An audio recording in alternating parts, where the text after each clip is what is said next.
आप सभी को जय मसीह की। मेरी प्रार्थना मेरा विश्वास है कि आप सभी भले और चंगे हैं। आमीन। आज मैं आपसे एक वचन गवाही के साथ शेयर करना चाहता हूं कि हमारे लाइफ में जब कोई दुख कोई तकलीफ आती है तो उसके पीछे परमेश्वर की एक इच्छा होती है, परमेश्वर की एक योजना होती है। जैसे यूसुफ जब गड्ढे में गया उसकी एक योजना थी, दानियल को गुलामी में लेकर के गया उसकी एक योजना थी, अब्राहम को घर से बाहर निकाला उसकी एक योजना थी, मूसा को जन्माया उसको लेकर के आया उसकी एक योजना थी। पर अगर हम इसको आगे बढ़ते हैं तो कहीं ना कहीं इन लोगों ने परमेश्वर से प्रेम किया था, इन लोगों ने कहीं ना कहीं अपने लोगों से प्रेम किया था। हालेलुया।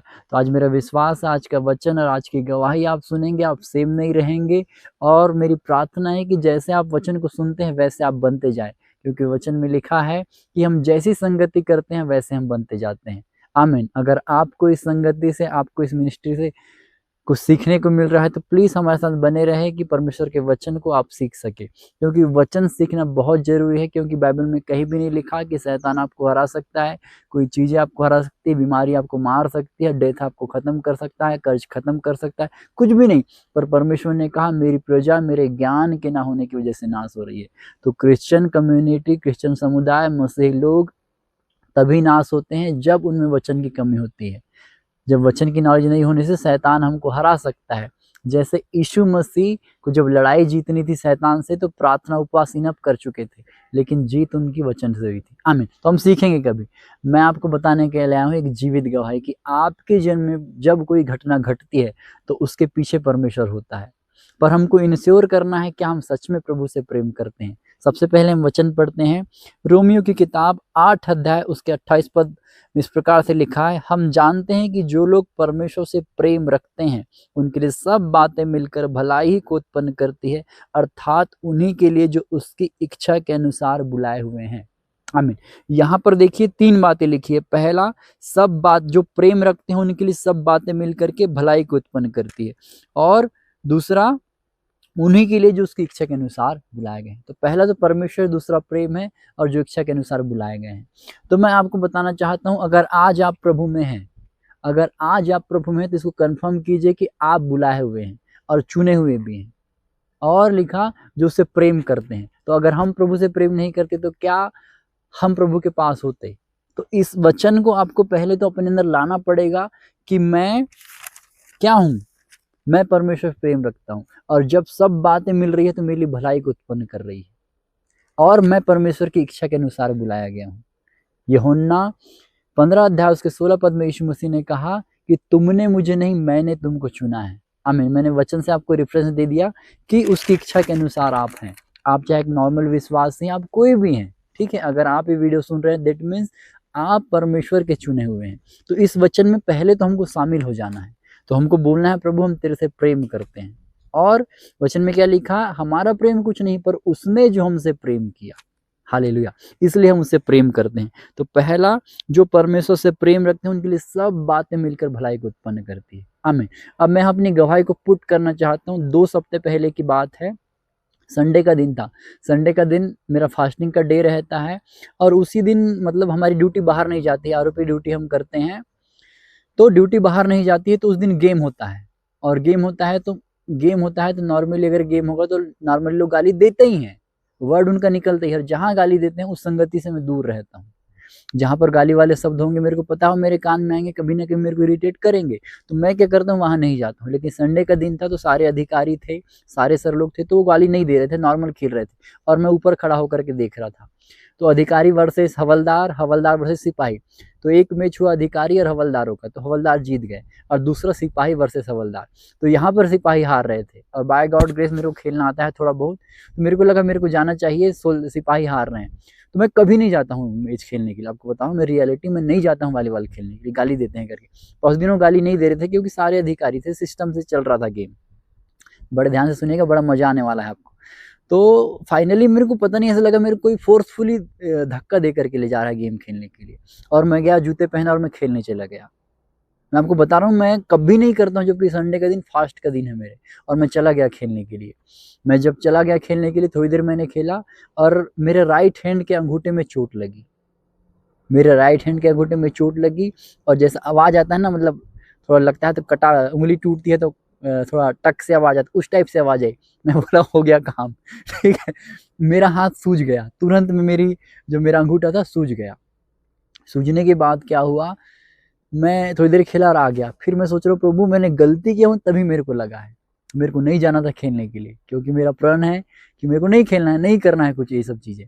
पर मैंने बोला प्रभु वहां गाली कोई नहीं दे रही थी इसलिए मैं गया था। प्रभु ने मैं गेम खेलने मना नहीं किया, पर संगति संगति अलगता है जीवन, बाहर रहते हैं वहां मेरे को पता है कि भाई वो गाली देंगे, पर मैंने बोला प्रभु वहां गाली नहीं दे रहे थे इसलिए मैं चला गया था।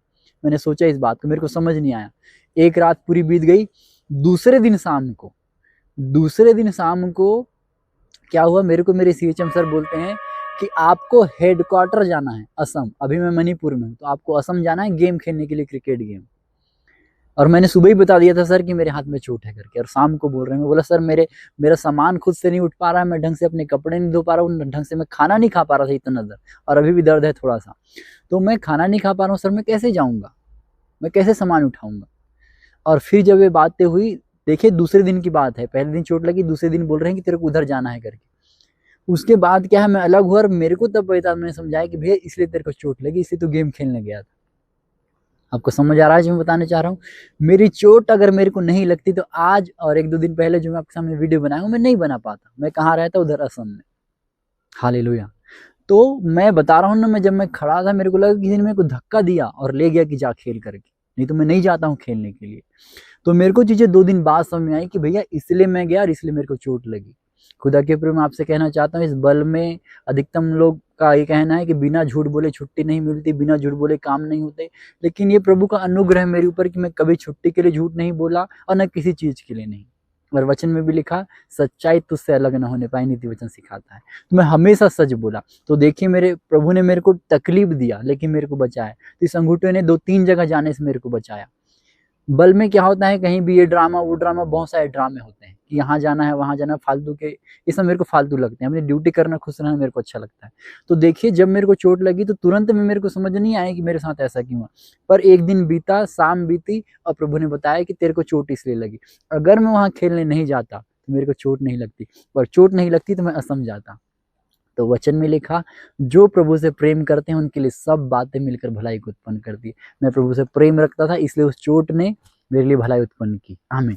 यूसुफ परमेश्वर से प्रेम रखता था, उसने स्त्री को बोला मैं तेरे साथ गलत काम नहीं कर सकता, मैं तेरे साथ व्यभिचार नहीं कर सकता, मैं तेरे साथ नहीं सो सकता, मेरे परमेश्वर का मैं भय मानता हूँ। उसको गड्ढे में उसको जेल में डाला गया, जेल से निकला, क्या हुआ, प्रधानमंत्री बना। तो आपको बताने का मतलब ये है कि जब हम प्रभु के साथ चलते हैं तो हमारी लाइफ में बीमारी आ सकती है, लड़ाई आ सकता है, कर्ज आ सकता है, बच्चों का बिगड़पन आ सकता है, कोई भी चीज आ सकती है।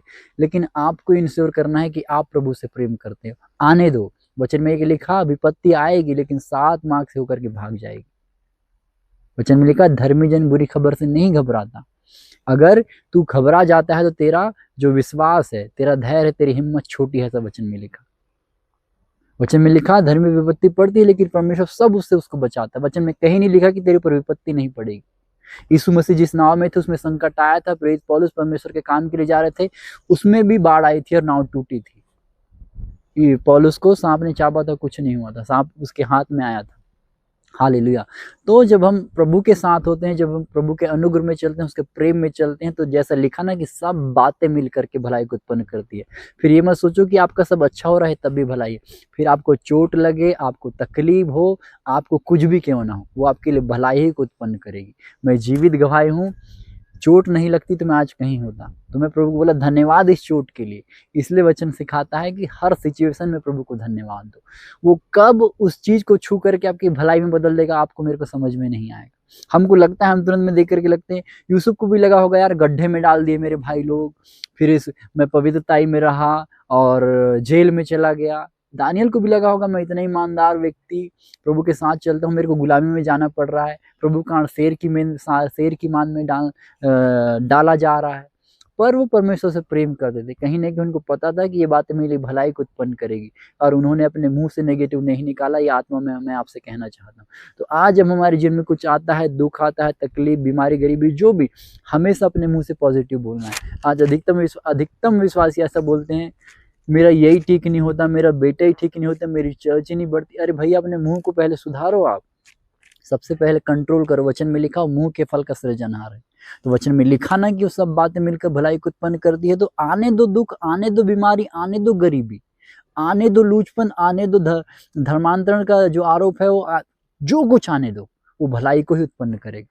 तो बोलो कि प्रभु मेरे लिए सब बातें मिलकर के भलाई को उत्पन्न कर दिए। चाहे दुख आ रहा है उसमें आनंद बनाओ। अय्यूब को देखो, सब कुछ आया लेकिन भलाई उत्पन्न हो गई। क्यों हुई? परमेश्वर से प्रेम रखता था, उसको विश्वास था। तो आता कैसे? जब हम प्रभु के साथ चलते हैं। खुदा के प्रभु, सिर्फ मैं आपसे इतना कहकर रोकना चाहता हूँ, हम सबको अपने जीवन के बारे में बताएं। एक बार फिर से हमको अपने जीवन को देखना है और खड़े होना है वचन में कि प्रभु तेरे वचन में लिखा है कि सब बातें मिल करके मेरे लिए भलाई को उत्पन्न करती है। तो आज जो भी आपके सामने सिचुएशन, उसको बोलो प्रभु मेरे को पता है तो इसमें भलाई को उत्पन्न कर सकता है। जाते जाते एक छोटा सा प्रकाशन मैं आपसे कहना चाहता हूँ। उत्पत्ति की किताब में जब परमेश्वर आया था सब कुछ बिगड़ा हुआ था, लेकिन जब वो आया पवित्र आत्मा ऊपर था, उसने कहा उजाला हो जाए। सब कुछ बिखरा हुआ था, उजाला हो गया। दैट मीन्स उन बुरी चीजों ने भी, उस बेडोलपन ने, उस बिगड़ेपन ने, उस अंधेरे ने क्या उजाला दिया। तो आज आपकी लाइफ में अंधियारा हो सकता है और बिगड़ा चीज हो सकता है, कर्ज हो सकता है, बीमारी हो सकती है, सो मेनी थिंग्स है। तो पर परमेश्वर वहां पर आकर के आपकी लाइफ को सेटल करने की हिम्मत रखता है। वो अद्भुत युक्ति करने वाला महाबुद्धिमान महापराक्रमी है। आमीन। तो वचन में लिखा हमारा छुड़ाने वाला जीवित है। तो आपका छुड़ाने वाला जीवित है। तो आज आपको प्रभु की ओर देखना है, उन चीजों को देखना है और बोलना है प्रभु मेरे को पता है तू इसको बदल सकता है और तू इसको बदल दे। याद करो यहेजकेल 37 अध्याय, तराई हड्डियों की सेना बना दिया था। तो आज आपकी जो चीजें है ना बहुत छोटी है। मैं आपको कहना चाहता हूँ बहुत छोटी चीजों में हो आप। मेरा विश्वास आपको चीजें समझ में आई है। मैं गॉड ब्लेस यू ऑल। आमीन। मैं आपके लिए प्रार्थना करना चाहता हूँ। मेरे पिता यीशु मसीह के नाम में प्रार्थना करता हूँ हम सब बच्चों के लिए, क्योंकि तेरे वचन में लिखा कि तूने हमको चुना है, हमने तुझे नहीं चुना। प्रभु तो जो तूने हमें चुना है और हम तुझसे प्रेम करते हैं क्योंकि तेरा प्रेम बड़ा है प्रभु, और वही प्रेम का आत्मा हमारे अंदर दिया है। वचन में लिखा क्या तुम नहीं जानते कि तुम परमेश्वर का मंदिर हो? हम जानते हैं प्रभु, मैं जानता हूँ। तेरे एक दास, तेरे एक प्रेरित होने के नाते हम सब भाई बहनों के लिए प्रार्थना करता हूँ। मैं इनके लिए बोलता हूँ कि तेरा आत्मा हमारे अंदर है और तेरे प्रेम का आत्मा हमारे अंदर, हम तुझसे प्रेम करते हैं। तो वचन में लिखा प्रभु, रोमी की किताब 8 अध्याय उसके 27 पद 28 पद में आपके वचन में लिखा है प्रभु कि जो प्रेम रखते हैं उनके लिए सब बातें मिलकर भलाई को उत्पन्न करती है। आज मेरे पिता मैं प्रार्थना करता हूँ मेरे भाइयों बहनों के लिए, मेरे बड़े और तेरे दास दासियों सब के लिए प्रभु जी, आज इनके जिनमें जो भी चीजें हैं आज सब बातें मिलकर के भलाई को उत्पन्न करे यीशु मसीह के नाम में। कोई बीमार है तेरे कोड़े खाने से चंगा हो जाए, कोई अशांत है, मन में दिक्कतें हैं पिता, वो परेशानी में, हेजिटेशन में है, ब्रेन में तकलीफें हैं प्रभु, तेरे वचन में लिखा मैं अपनी शांति तुम्हें दिए जाता हूँ। यीशु मसीह आज तेरी शांति नहीं मिल जाए, जिसे बुद्धि की घटी कमी हो, वचन में लिखा मांगो, मैं मांगता हूँ बुद्धि को यीशु मसीह के नाम। मैं धन्यवाद देता हूँ प्रभु आपने ऐसा कर दिया है। इनके जीवन को तेरी आत्मा से भर दे। तेरे वचन में लिखा प्रभु तूने कहा कि आकाश टल जाए या पृथ्वी टल जाए लेकिन वचन बिना पूरा हुए नहीं टलेगा। और उसी वचन में आपने कहा प्रभु अंत के दिनों में मैं अपनी आत्मा सब मनुष्य पर उंडेल दूंगा। तो आज उंडेल दीजिए भविष्यवाणी की, दर्शन की, स्वप्न की आत्मा, क्योंकि आपने कहा जवान दर्शन देखेंगे, बच्चे भविष्यवाणियां करेंगे और पुराने स्वप्न देखेंगे और मेरे दास दासी भविष्यवाणी करेंगे। आज भविष्यवाणी का आत्मा, एक बेदारी का आत्मा, प्रार्थना का, वचन का, नम्रता का, दीनता का, विश्वास का, संयम का, आनंद का, प्रेम का आत्मा उंडेल दीजिए यीशु मसीह के नाम में। धन्यवाद इन सब को सुनने वालों को और इस वीडियो को, इस मैसेज को यूट्यूब को तेरे लहू में छुपाता हूँ। सब बातों के लिए धन्यवाद। ना पवित्र आत्मा बोलने में मदद किया और मेरे विश्वास है जितने लोग सुनेंगे उनके दिल को तो छूने जा रहा है यीशु मसीह के नाम में। मैं धन्यवाद देता हूँ ऐसा करने के लिए, इस अनुग्रह के लिए धन्यवाद हूँ। सुनने वाले हर एक भाई बहनों को तूने मुझे दिया है, मैं धन्यवाद हूँ। इनकी मैं अच्छी अगुवाई कर सकूँ, एक अच्छा चरवाहा बन के इन्हें चरा सकूँ, इन्हें हरी हरी चराई में लेकर के जा सकूँ प्रभु, और तेरी मर्जी को हम पूरा कर सके और तेरी कलीसिया प्रभु मिल करके हालेलुया आगे और आगे बढ़ती जाए, ये देह मिल करके उन्नति पाए, ऐसी मैं प्रार्थना करता हूँ। मैं धन्यवाद हूँ अपने प्रार्थना सुना, इस सब चीजों को आपके लहू में कवर करता हूँ। पता एक बार फिर से मुझे इन लोगों को तेरे हाथों में सौंपता हूँ। मैं धन्यवाद देता हूँ प्रार्थना सुनने के लिए। तो मेरी प्रार्थना सुनी है, मेरी प्रार्थना के तूने कर दिया है, मैं धन्यवाद हूँ। तो उत्तर देने वाला और उत्तर देकर के खुश होने वाला प्रभु है, तू प्रेमी पिता है प्रभु। मैं धन्यवाद देता हूँ ऐसा करने के लिए। दुआ यीशु मसीह के सामर्थ्य और पवित्र नाम मांगता हूँ। आमेन आमेन आमेन। आप सभी को जय मसीह की। मैं गॉड ब्लेस यू ऑल।